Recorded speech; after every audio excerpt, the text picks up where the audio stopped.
अगर कभी मगरमच्छ और एनाकोंडा की लड़ाई हो जाती है तो कौन किस पे भारी पड़ेगा? क्योंकि एक तरफ अपने जबड़े से हड्डियों का चुरा कर देने वाला खूंखार मगरमच्छ है और दूसरी ओर किसी भी जानवर को जिंदा निगलने वाला एनाकोंडा है। मगरमच्छ और एनाकोंडा दोनों ही इतने घातक हैं कि तय कर पाना मुश्किल है कि कौन किस पे भारी पड़ेगा। तो चलिए जानते हैं कि मगरमच्छ के पास कौन सी स्किल है और एनाकोंडा भी किस हुनर में मगर से आगे निकलता है। सबसे पहले बात करते हैं एनाकोंडा की। एनाकोंडा की शिकार करने की प्रमुख स्टाइल यह है कि वह शिकार के बहुत ही करीब पहुंच जाता है और उसे पकड़ लेता है, फिर अपने शरीर को शिकार के चारों ओर लपेटकर उसे निचोड़ लेता है। एनाकोंडा शिकार की हड्डियां धीरे धीरे तोड़कर या उसका दम घोंटकर उसे मार देता है। अब एनाकोंडा की कुछ रहस्यमय बात जानते हैं।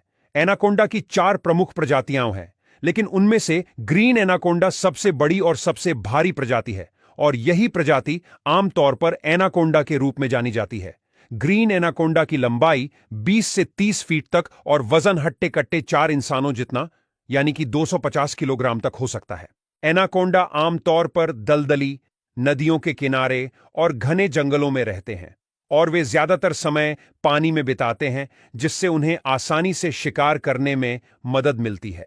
एक सबसे मजेदार बात यह है कि मादा एनाकोंडा अंडे तो देती है, लेकिन अंडे उसके शरीर के अंदर ही फूटते हैं और फिर बच्चे जीवित पैदा होते हैं।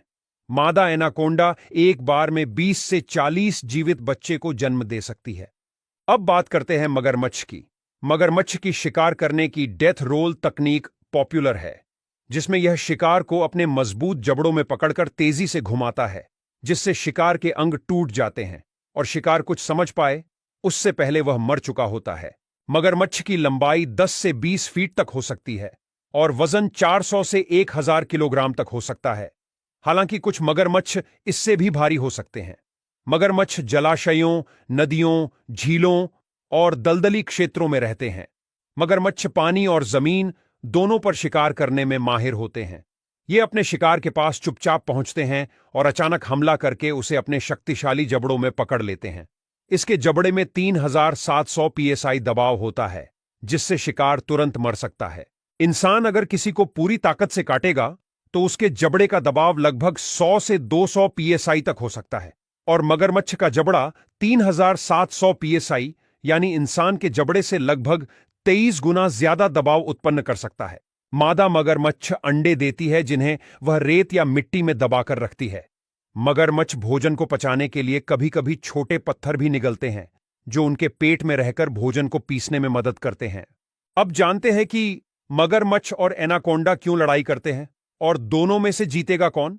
इनकी लड़ाई होने के पीछे कई कारण हो सकते हैं, जैसे कि अगर एक एनाकोंडा और मगरमच्छ एक ही समय में किसी बड़े शिकार जैसे कि एक हिरण या जंगली सूअर का पीछा कर रहे हों, तो उनके बीच संघर्ष हो सकता है कि कौन शिकार को पहले पकड़ेगा।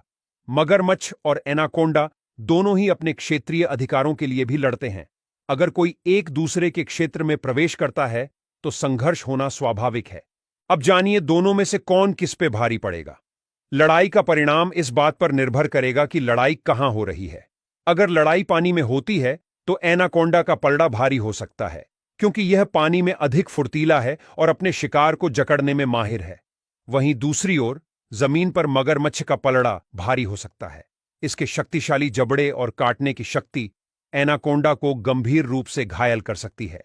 मगरमच्छ तेजी से हमला कर सकता है और अपने मजबूत जबड़े की मदद से एनाकोंडा को काबू में कर सकता है।